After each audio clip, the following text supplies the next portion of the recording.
Voici le résultat du scrutin. Votant 573, exprimé 535, majorité 268, pour 349, contre 186. L'Assemblée nationale a adopté. Et la séance est suspendue. En décembre, les droites libérales, conservatrices et extrêmes ont fusionné comme un mégazorgue venu des enfers pour faire passer la loi immigration la plus répressive de l'histoire de la Ve République. Et moi, j'aimerais savoir, derrière les communiqués de presse, les prises de parole méticuleusement étudiées pour donner la plus grande apparence de consensualité, dans les profondeurs de leur cœur et la solitude de leurs âmes, comment ces gens voient réellement les étrangers? Par chance, si l'on peut dire, la réponse à cette question existe bel et bien, sous la forme d'un roman appelé Le Camp des Saints, publié en 1973 par l'auteur français Jean Raspail. Il a été cité en termes élogieux par des personnalités politiques comme Marine Le Pen, Jordan Bardella et Éric Zemmour. Et il a été décrit comme étant prophétique. Il a aussi trouvé un auditoire passionné outre-Atlantique, où il a été cité avec révérence par de proches alliés de Donald Trump, comme Steve Bannon et Stephen Miller. Dans cette vidéo, je vous propose d'utiliser ce livre pour entrer dans la tête des meneurs d'extrême droite et regarder le monde avec leurs yeux, un court instant, pour comprendre ce qu'ils pensent, mais ne disent pas. D'ailleurs, je vais prendre ce tweet de Marine Le Pen et le mettre ici pour toute la vidéo, afin que nous ne perdions pas de vue les enjeux et l'influence de ce texte. Attention, le contenu de ce livre est fréquemment perturbant, particulièrement dans ses descriptions de personnes racisées, et contient des actes de violence, racistes et brutales. Le livre parle d'un groupe de migrants venus du Bengale, dans une immense flotte de navires appelée l'Armada de la Dernière Chance, qui se dirige vers la France. Pourquoi la France, située de l'autre côté du monde? Aucune raison n'est donnée. Ce manque de justification pour l'action des migrants est flagrant dans tout le livre. Ces personnes n'ont pas de nom, pas d'ambition, pas d'objectif ou de peur qui pourrait un tant soit peu les humaniser. Le livre s'ouvre sur l'arrivée de l'Armada et décrit: l'épouvantable odeur de latrine avait précédé l'apparition de cette flotte comme le tonnerre précède l'orage. Le premier terme associé aux migrants, sur la première page du livre, les associe aux matières fécales. On sent déjà le niveau de subtilité dont le texte va faire preuve. On rencontre un vieux professeur de lettres, nommé Calguès, en train de discuter avec un jeune islamo-gauchiste blanc, venu accueillir les migrants alors que tous les bons Français s'enfuient devant l'arrivée de l'Armada, et que l'armée se met en position pour faire face à cette invasion migratoire. Le professeur, un des protagonistes de l'histoire, représente la vieille intelligence du peuple français. Il observe l'arrivée de l'Armada, calmement et dignement. Le jeune homme, venu piller la maison de Calguès, explique pourquoi il attend impatiemment l'arrivée des migrants. Il lui dit: « Je vous regarde et je vous trouve parfait. C'est pourquoi je vous hais. » Dans le monde de l'auteur, les gens qui veulent accueillir les migrants sont donc des gens irrationnels, émotifs, en opposition au professeur calme et réfléchi. Ils sont pour l'immigration, non pas par humanité, mais par haine de leur propre culture, dont ils sont pourtant conscients qu'elle est parfaite. Donc si vous, chers bobos, punks et autres gauchias, trouvez que la culture française n'est pas irréprochable, vous vous mentez à vous-même. Au fond de vous, vous savez qu'elle est parfaite. Vous êtes juste jaloux, haineux, émotionnel. Calguès fait donc la seule chose logique dans cette situation, et tue le jeune homme, expliquant qu'il le fait par plaisir, disant à sa victime: « Je vais vous tuer, bien sûr. Le monde qui est le mien ne vivra peut-être pas au-delà de demain matin, et j'ai l'intention de profiter intensément de ces derniers instants. » En mai 2023, la maison du maire de Saint-Brévin, en Loire-Atlantique, a été incendiée par des militants d'extrême droite parce qu'un centre d'accueil de demandeurs d'asile allait être construit sur la commune. Être blanc n'est pas une protection face à l'extrême droite. Si vous êtes blanc et que vous ne considérez pas les étrangers comme de la vermine et êtes prêt à leur donner l'accueil, vous êtes des traîtres à votre race. Ils vous veulent du mal et le feront par plaisir. Après cette scène édifiante, le récit revient en arrière, aux origines de l'Armada. L'histoire commence réellement au consulat belge de Calcutta, où des femmes se rendent dans l'espoir que leurs enfants soient envoyés en Belgique pour y être adoptés. Une émeute éclate quand le garde du consulat explique que les pays européens ne recevront plus d'enfants. Et là, se déroule une scène que je trouve importante. Le garde du consulat, seul, face aux mères indiennes, pointe son fusil sur elles. En retour, elles tendent leurs enfants vers lui. Vous pouvez vous dire que les enfants étrangers méritent votre compassion. Ce ne sont que des enfants, après tout. Non, vous dit Jean Raspail, ce ne sont pas des enfants. Ce ne sont même pas des êtres humains. Ce sont des armes, des outils d'invasion pointés vers l'Occident. Il est donc parfaitement naturel de pointer des armes sur eux, mère et enfants. Le livre favori de Marine Le Pen vous dit clairement que les armes, la violence, sont le meilleur moyen de combattre le grand remplacement dont elle n'a soi-disant jamais entendu parler. La naissance de l'Armada est organisée par un homme blanc, bien sûr. On ne peut pas s'attendre à ce qu'un Indien ait une idée constructive. Cet homme, Ballan, est décrit comme un philosophe athée. Et il arrive à manipuler les foules à travers un porte-parole qui devient le meneur des migrants et les pousse à s'emparer des bateaux qui forment l'Armada. Ce meneur n'a pas de nom, bien sûr. Aucun des migrants n'est nommé. Il ne faudrait pas risquer de les humaniser. Et est donc seulement désigné sous un surnom, celui du coprophage. Et oui, il fait bien ce que son nom indique. Jean Raspail a reçu la Légion d'honneur. En 1995, alors qu'il ne lui restait qu'un mois à l'Élysée, François Mitterrand a lu les aventures du coprophage et s'est dit « Il faut absolument que je donne à cet homme la Légion d'honneur ». Mais en 2003, Jacques Chirac s'est dit « Quand même, celui qui a écrit une histoire sur les masses de migrants indiens venant tous nous tuer sous la direction du coprophage ne devrait pas être chevalier de la Légion d'honneur. Donc, je vais le promouvoir au rang d'officier.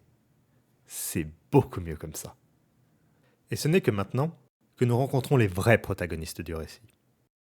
Deux couples d'opposés représentant les différentes forces en présence en France, qui vont débattre à coups d'interminables paragraphes prétentieux de prose prolifère.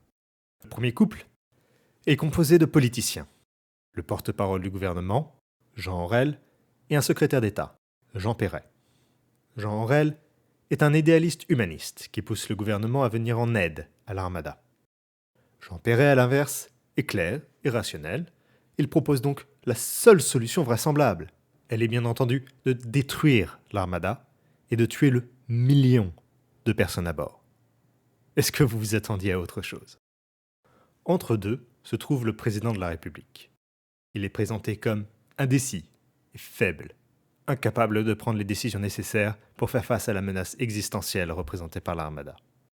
Tiraillé entre les deux hommes, il soutient publiquement Aurel, mais secrètement d'accord avec Perret. La question est de savoir si Perret arriverait à le convaincre de se détacher de l'opinion publique des gauchistes pour prendre la décision logique de massacrer les migrants. Le deuxième couple est composé de journalistes, Clément Diot et Jules Machefer. Le journaliste Clément Diot, éditeur de La Pensée Nouvelle, commet le crime impensable d'être mixte. Ou comme le décrit Jean Raspail, français d'origine nord-africaine, cheveux élégamment crépus, peau bistrée, héritée sans doute d'une esclave noire de harem, dont il retrouva parmi les papiers de famille l'acte de revente à un bordel pour officiers français de Rabat. Pouvez-vous sentir tout le mépris que l'auteur porte à cette femme, trafiquée comme esclave par des Français ? Il décrit des Français engagés dans la traite d'esclaves pour leur plaisir sexuel, et cela ne mérite aucun commentaire, et ne sera jamais mentionné à nouveau. Mais il n'y a bien sûr aucun racisme là-dedans. C'est Diot, le descendant de cet esclave noir et d'un officier français, qui est le vrai raciste. Il est décrit comme ayant une intelligence combative, se nourrissant aux sources vives d'un racisme à fleur de peau dont peu de gens soupçonnaient la force. Car bien entendu, les vrais racistes sont les racistes anti-blancs. Il est là pour plaider la cause des migrants.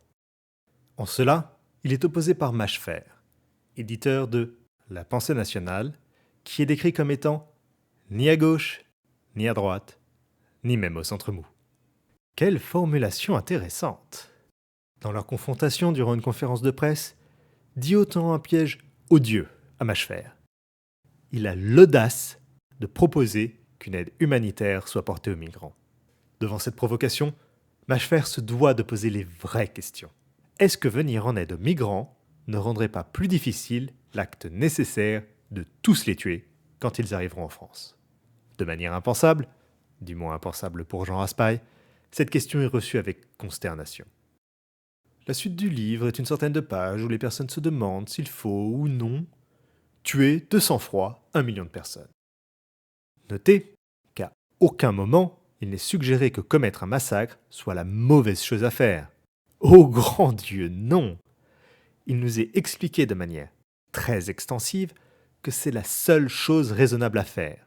Et les seules personnes qui s'y opposent sont soit de mauvaise foi, et ils retourneront leur veste dès que l'armada approchera de la France, soit ce sont des personnes comme Dio, des mulâtres, pour reprendre le terme du livre, des sans-mêlés qui ne sont certainement pas blancs, et donc haïssent, bien évidemment, les blancs et le monde occidental.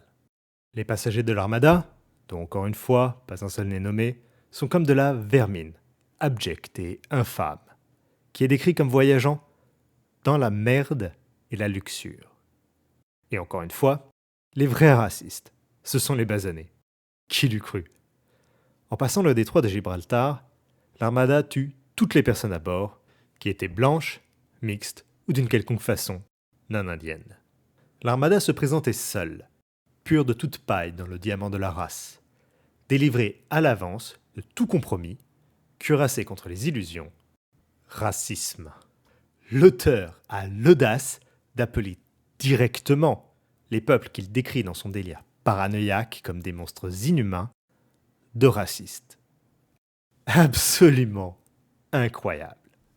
La question n'est donc pas est-ce qu'il faut tous les tuer, mais est-ce que l'Occident aura le courage de tous les tuer? C'est le seul et unique débat philosophique du roman. Et ici, je vais prendre un moment pour parler du livre sur un plan littéraire, déconnecté du sujet. La prose est plutôt bonne. Jean Raspail sait comment construire une phrase et une scène. Les images sont vives et claires, les descriptions sont créatives, elles n'ont certainement rien à voir avec la réalité, c'est certain, et pourtant le message est délivré clairement. C'est un morceau de propagande bien construit et efficace. Et pourtant le livre est mauvais, parce qu'au final, pas grand-chose ne s'y passe. L'armada part au tout début du livre et arrive à la toute fin. Et entre les deux, ce n'est qu'une interminable série de descriptions pour expliquer dans les moindres détails que les personnes racisées sont des monstres inhumains qui ne doivent en aucun cas partager une terre avec les blancs, entrecouplés de monologues, pendant que les personnages débattent en radotant sur quelle réponse apporter à la question qu'elles posent. C'est un livre extrêmement usant à lire. Et pas seulement à cause des immondices qu'il raconte et le flot incessant d'insultes racistes. Le mot en haine, comme diraient les États-Uniens, est très présent. Surtout pour un livre dans lequel aucun homme noir n'apparaît. Mais surtout parce qu'il est juste fatigant de lire un livre dans lequel les personnages parlent encore et toujours sans que la moindre action vienne rythmer le récit. Un autre problème assez majeur est le manque de recul que l'auteur a avec son histoire. Le narrateur du livre, qui monologue plus que tous les autres personnages réunis, est juste Jean Raspail. Il ne fait aucun effort pour établir un écart entre l'auteur et le narrateur, et ça crée de vrais problèmes sur le plan littéraire. Il n'y a aucun espace laissé à la nuance, à l'interprétation de la part du lecteur. Un texte riche est un texte qui peut être examiné sous plusieurs points de vue pour en tirer des conclusions différentes, où les motivations des personnages peuvent résonner chez certains lecteurs plus que chez d'autres. Mais s'il n'y a pas d'écart entre le narrateur et l'auteur, alors Jean Raspail lui-même est là pour vous dire « eux ce sont les gentils et eux ce sont les méchants ». Et toute possibilité d'interprétation est perdue. Le résultat est un texte extrêmement pauvre. Pour revenir au récit, l'armada est enfin arrivée dans le sud de la France et le président a pris la décision de déployer l'armée pour faire face aux hordes affamées et malades qui viennent toquer aux portes du pays des droits de l'homme. Il y a eu beaucoup de morts dans l'armada du dernier espoir durant ces 2 mois en mer. La faim, la maladie et la quantité oppressante de personnes sur les bateaux ont eu un coup très lourd. Et pourtant, le nombre de passagers n'a pas changé. Ils étaient 1 million au départ, ils sont 1 million à l'arrivée. Comment est-ce possible? Le livre insinue lourdement qu'ils ont passé la traversée à se reproduire. N'essayez pas de comprendre ça logiquement. Le but est d'associer dans l'esprit du lecteur les migrants et les rats. Encore une fois, de déshumaniser. L'armée est confiée au commandement du colonel Constantin Dragasses, nommé d'après le dernier empereur byzantin parce que, avez-vous remarqué, la subtilité n'est pas le fort de Jean Raspail. Mais l'armée ne peut pas grand-chose contre les migrants. Elle n'a plus la force de commettre un génocide. Le terme n'est pas le mien, mais celui du livre. Le secrétaire d'État Perret soupire. Pour un nouveau génocide, ne comptez pas sur l'armée, monsieur le président. L'incapacité à commettre un génocide est source de grande tristesse. Un nouveau génocide d'ailleurs. Admission que la France en a commis par le passé. Pour la bonne cause, bien sûr. Mais une question nous regarde dans les yeux depuis le début du livre. Tendrement, aguicheuse. Pourquoi l'Inde ? De tous les pays d'où une caravane de migrants pourrait partir en direction de la France, le Bengale ne semble pas le plus évident. Alors pourquoi le Bengale ? Je vais vous laisser 3 secondes pour penser à une réponse. 1, 2, c'est parce que racisme. Dans la préface de la 3e édition du livre, parce que oui, ce livre a été réédité 7 fois, il ne faudrait pas que le racisme outrageant se mette en travers du profit, Raspail écrit « Le moment est venu d'expliquer pourquoi ce sont des masses humaines venues du Gange lointain plutôt que des rives de la Méditerranée qui submergent le midi de la France. Il y a plusieurs raisons à cela. L'une tenait à une certaine prudence de ma part, surtout de mon refus d'entrer dans le débat truqué du racisme et de l'antiracisme en France au quotidien présent. Donc lâcheté et racisme. Pour Raspail, il n'est pas d'importance d'où viennent les migrants. Dans sa vision du monde, ce sont tous les mêmes, une masse informe de non-blancs interchangeables, qu'ils viennent du Moyen-Orient, d'Inde, d'Afrique ou du Brésil. Il n'y a pas de différence pour lui et ses fans. Alors pourquoi pas le Bengale ? Mais il ne veut pas rentrer dans le débat sur le racisme. Dans son esprit malade, et celui de ses fans, désigner toute l'humanité qu'il exclut de son groupe fermé exclusif des Blancs comme identiques et interchangeables est un moyen de ne pas être raciste. Parce qu'une chose qui doit être maintenue en tête quand on approche un texte raciste est que blanc n'est pas une couleur de peau. Blanc, dans l'esprit d'un raciste, est l'état par défaut, et ce que l'être humain est par nature avant d'être racisé.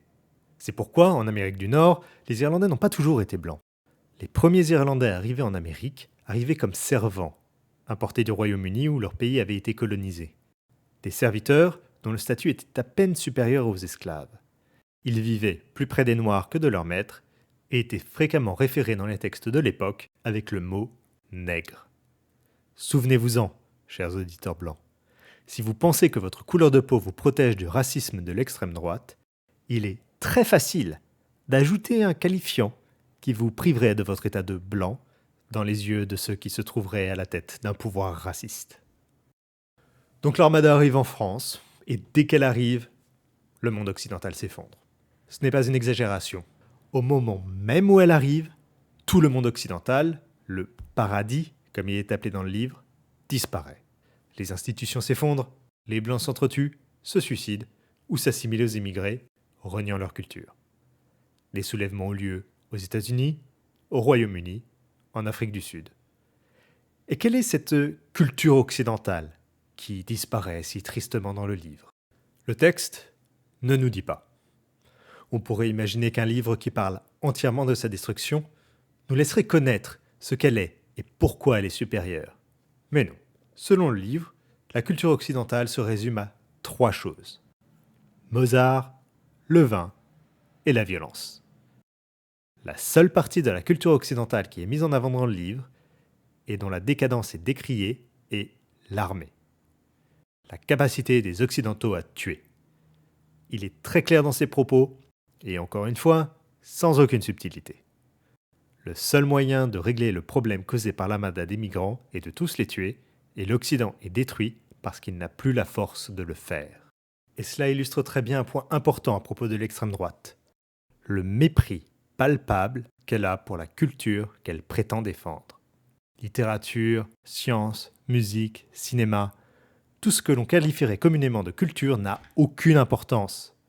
Ce n'est pas avec ça que l'Europe a conquis le monde, c'est avec les armes. C'est pour ça que Mozart est important. Pas parce qu'il a écrit de la belle musique, mais parce qu'il l'a écrite à une période où l'Europe dominait le monde. Et la culture d'aujourd'hui est décadente et immonde parce que l'Europe n'est plus dominante. Et c'est pour ça qu'elle ne mérite aucune mention dans le camp des saints. Donc l'armada arrive, et tout le monde meurt. Le pape meurt, Jean Aurèle se suicide, Clémendio est tué par le coprophage pour aucune raison. L'armée s'autodétruit et le pays est immédiatement plongé dans un état de pillage, de meurtre, de cannibalisme et de viol. Tellement de viol. Seul un petit village d'irrésistibles racistes tient bon face à l'envahisseur. Composé de tous les héros de cette histoire, Calgès, Péret, Mâchefer et Dragastes, entouré de quelques fidèles qui se lancent dans une campagne de meurtre autour du village, tuant 312 Indiens et 66 Blancs assimilés, avant d'être eux-mêmes tués par l'armée de l'air. Comme Marine Le Pen, Jean Raspail s'est toujours défendu d'être un raciste. Je vous laisserai en juger. Mais si le racisme et ses angoisses est le thème principal de cette œuvre, quelles autres idées peut-on y trouver ? Bourgeoisie et chrétienté.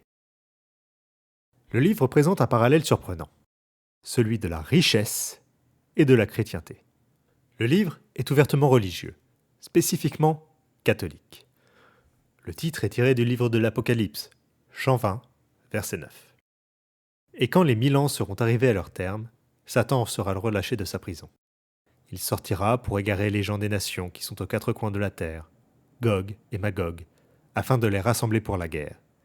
Ils sont aussi nombreux que le sable de la mer.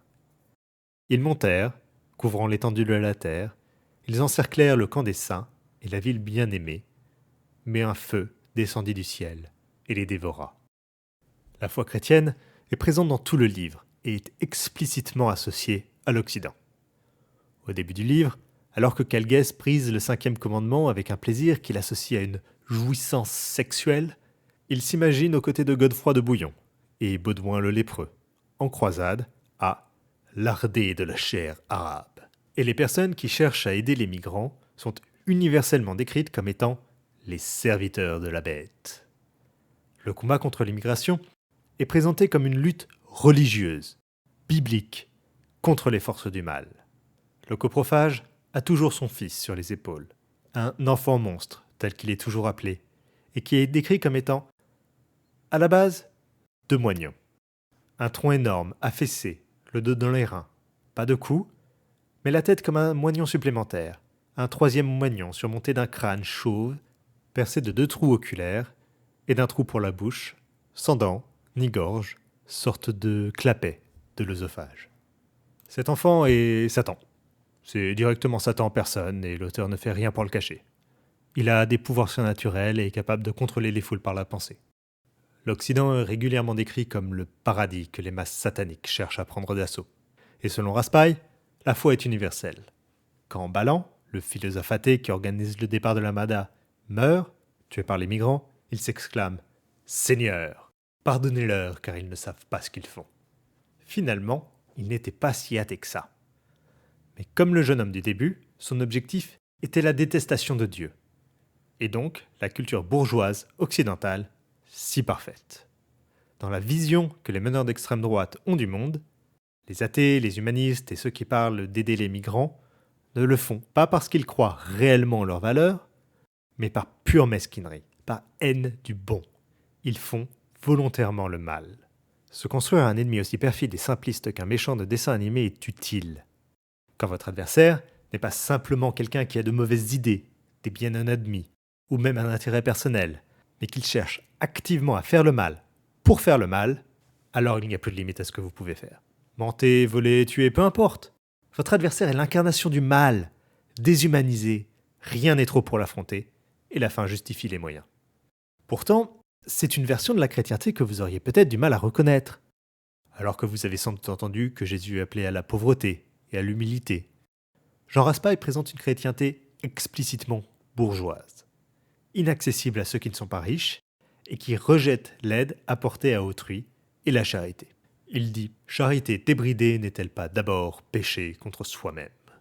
Dans le camp des saints, le pape est le pire des chrétiens, car il a pillé la richesse du Vatican pour la donner au Pakistan, et doit maintenant, pour illustrer sa déchéance, siéger sur un trône de paille. La charité est donc une mauvaise chose pour Raspail. Et de plus, les personnes qui la reçoivent sont des ingrates, donc ce n'est même pas la peine d'essayer. À plusieurs reprises, durant le long voyage de l'Armada, des efforts sont faits pour la ravitailler en eau, en nourriture, en fioul. L'un de ces efforts est mené par le pape en personne. À chaque fois, l'armada rejette cette aide, détruisant les vivres qui leur parviennent. Bien entendu, aucune explication n'est donnée pour ce comportement, aucune explication n'est donnée pour aucun des comportements des migrants, autre qu'une haine des Blancs. Mais le message est clair. Ne faites pas la charité. Vous vous blessez vous-même et elle sera, au mieux, inutile, au pire, gâchée par ces ingrats de pauvres. Entre le pape et le professeur Cadgues, c'est ce dernier qui est le vrai chrétien. Il prie « Dieu soit remercié pour le jambon moelleux, le pain odorant et le vin frais ». Selon la morale de ce livre, si vous êtes riche, c'est que vous êtes aimé de Dieu. Si vous êtes pauvre, c'est que vous êtes méprisé de Dieu. Il est donc du devoir de tout bon chrétien de mépriser les pauvres, les suppliants.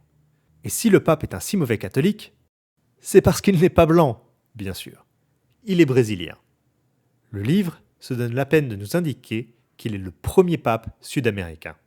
Il est aussi appelé Benoît XVI, ce que je trouve amusant. Régulièrement, le livre prend le temps de renforcer ses idées de hiérarchie des classes, comme bonnes et nécessaires, et les lie directement au racisme qui est au cœur du roman. Les Indiens vivent dans une société sans classe, où tout le monde est égal, et donc tout le monde est miséreux. Mais en France, c'est la construction sociale, avec une relation patron à employé, directement associée dans le livre à une relation de seigneur à serf, qui permet la richesse, selon Raspail et ses fans. Le patron, parce qu'il est riche, permet à l'employé de ne pas être miséreux grâce à une structure économique de ruissellement. Et selon Raspail, les travailleurs le savent au fond d'eux et ne se plaignent que parce que les médias leur bourrent le crâne avec des inepties comme le concept d'égalité. Pour Raspail, ce n'était pas des paroles en l'air. Il a été toute sa vie un monarchiste convaincu. Quand ses fans au Rassemblement national prétendent défendre les droits des travailleurs, comprenez qu'ils défendent les droits des travailleurs à être des serfs au service de leur seigneur. Et oui, Jean Raspail décrit la société indienne comme égalitaire et sans classe. Il n'avait pas pour habitude de s'embarrasser à faire des recherches sur les cultures qu'il décrit comme devant être exterminées.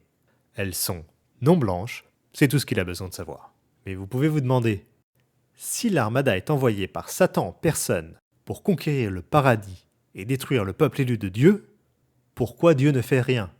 Le livre explique que l'armada est un test de Dieu. Il veut savoir si les Occidentaux auront le courage de la détruire pour défendre leur paradis. Et s'ils ne le font pas, alors ils ne méritent pas la grâce divine. Selon Jean Raspail, tuer ceux qui ne sont pas blancs n'est pas seulement la bonne chose à faire pour les Occidentaux, c'est un devoir divin. Et le livre est aussi extrêmement méprisant vis-à-vis des classes populaires. Elles sont représentées comme des ignares et des imbéciles, facilement manipulables et naïves. Elles possèdent quand même au fond d'elles, selon Raspail, la fierté inhérente de la race blanche, mais elle doit leur être rappelée en permanence par leurs supérieurs. Et quand l'armada arrive, et que les patrons et autres seigneurs disparaissent, ils abandonnent immédiatement leur culture pour s'assimiler aux migrants. On pourrait dire qu'ils sont blancs avec sursis. Femmes et sexualité. Vous avez peut-être remarqué que dans l'histoire que je viens de vous raconter, je n'ai pas une seule fois mentionné de personnage féminin. Ce n'est pas parce qu'elles n'ont pas d'importance dans l'histoire, elles jouent un rôle crucial, en tant que mère et source de plaisir sexuel pour les hommes. En tout, 5 femmes ont un rôle dans ce livre autre que servir de décor. Une mère indienne, jamais nommée, qui plaide au début du livre pour la vie de son fils. En termes de dialogue, elle est la plus importante, car elle a plus de lignes que toutes les autres femmes réunies, ayant droit à un paragraphe entier. Rosemonde Réal, une journaliste qui a le droit à une ligne de dialogue. Iris Nanchan, l'épouse de Clément Diot, une écrivaine franco-chinoise qui a le droit à 3 lignes de dialogue. Elle se fait violer par un groupe d'Arabes et se suicide. La maîtresse Martine Dickès, jamais nommée d'un journaliste, qui a le droit à une ligne. Elle se fait violer. Et Élise, une femme française mariée à un Arabe, qui n'a pas de ligne de dialogue, mais illustre la déchéance de la France quand, après l'arrivée de l'Armada, elle est nommée au gouvernement. C'est un livre où les hommes ont le droit à des monologues interminables sur une grosse partie du texte. Mais tout le dialogue de toutes les femmes tiendrait en une seule page. D'où peut bien venir l'idée que l'extrême droite est misogyne. La sexualité est très présente dans le livre, qui n'hésite pas à parler de rivière de sperme. Mais elle est exclusivement réservée aux étrangers. Les hommes bien n'ont pas de rapport sexuel et n'interagissent d'ailleurs jamais avec les femmes. Pas une seule fois, un des 4 héros ne se retrouve en présence d'une femme dans tout le roman. La sexualité est décrite comme étant sale, vulgaire, souvent associée aux matières fécales, comme la citation que je vous ai donnée plus haut, et toujours dirigée vers des femmes de couleur, comme si l'auteur avait besoin d'exorciser certains fétiches. Quid de l'homosexualité? Puisque les hommes bien n'interagissent pas avec les femmes, peuvent-ils interagir entre eux? Le livre a bel et bien un personnage homosexuel. Une pédale médicalement sanctifiée. Il s'allonge devant le char du colonel Dragacès pour l'empêcher d'aller commettre un génocide, donc Dragacès l'écrase, ne laissant de lui qu'une mare de sang. D'où peut bien venir l'idée que l'extrême droite est homophobe. Dans le camp des saints, les femmes et la sexualité sont des dangers. Les enfants sont des armes que les étrangers braquent sur l'Europe, et les femmes sont donc des usines, rien de plus. Les outils à travers lesquels la race blanche va être détruite. Via les femmes étrangères, si fertiles, si désirables, et les femmes blanches, traîtresses, qui couchent avec des étrangers. Cohabitation. La coexistence est-elle possible dans le monde de Jean Raspail? Oui, surprenamment. Il y a 2 personnages dans le livre, 2 Indiens, qui sont décrits comme vivant pacifiquement avec les Blancs. Le premier est un garde sikh, jamais nommé, qui est employé au consulat de Belgique à Calcutta, là où l'histoire commence. Quand la foule commence à s'agiter, il reste fidèle à son poste et affronte, fusil à l'épaule, la horde de migrants. Il est décrit comme une armée indigène, conditionnée à marcher contre l'indigène, comme le chien de l'homme blanc aboie au talon de l'homme noir. L'autre est un Indien vivant en France, nommé Amadora, qui appelle à une émission de radio quand l'armada est en route pour encourager les Français à la couler, car il dit que sa culture est barbare et destructrice. Il rejoint les protagonistes au village à la fin du livre, se déclarant blanc d'esprit. Il est donc possible de cohabiter, à condition que les personnes racisées renoncent complètement à leur culture et servent l'homme blanc comme des chiens. Charmant. Le cas de l'Afrique du Sud dans le livre est particulièrement illustratif, je trouve. Le livre fait la liste des pays qui sont des paradis. Ce sont tous les pays où les Blancs sont au pouvoir, pas nécessairement ceux où les Blancs sont majoritaires. En 1973, quand le livre a été publié, l'Afrique du Sud était encore sous le joug des suprémacistes blancs et du régime de l'apartheid. Ainsi, malgré le fait que le pays était peuplé à 80% de personnes noires, il est décrit comme un paradis. Conclusion. L'homme le plus raciste au monde est décédé le 13 juin 2020. À son enterrement sont présentes de nombreuses personnalités, dont Philippe de Villiers et Marion Maréchal Le Pen. Marine Le Pen et Renaud Camus affichent leur tristesse. Le Figaro publie une nécrologie élogieuse, qui qualifie le camp des saints de sulfureux. Personnellement, j'aurais plutôt dit qu'il sent le soufre. Les nombreuses idées nauséabondes qui pullulent dans ces pages sont plus présentes que jamais dans notre société. Ce livre, qui aujourd'hui a 50 ans, a formé l'esprit de nombreuses personnes dans ce qui est poliment appelé la droite identitaire, parce que les journalistes sont frileux avec le mot fasciste. Et cette vision du monde, qui est explicitement génocidaire, est non seulement toujours présente, mais sert aujourd'hui de base idéologique pour l'écriture de nos lois. L'extrême droite se définit par sa violence. J'espère avoir réussi à l'exposer via ce livre. Sinon, ça veut dire que je me suis farci cette horreur pour rien.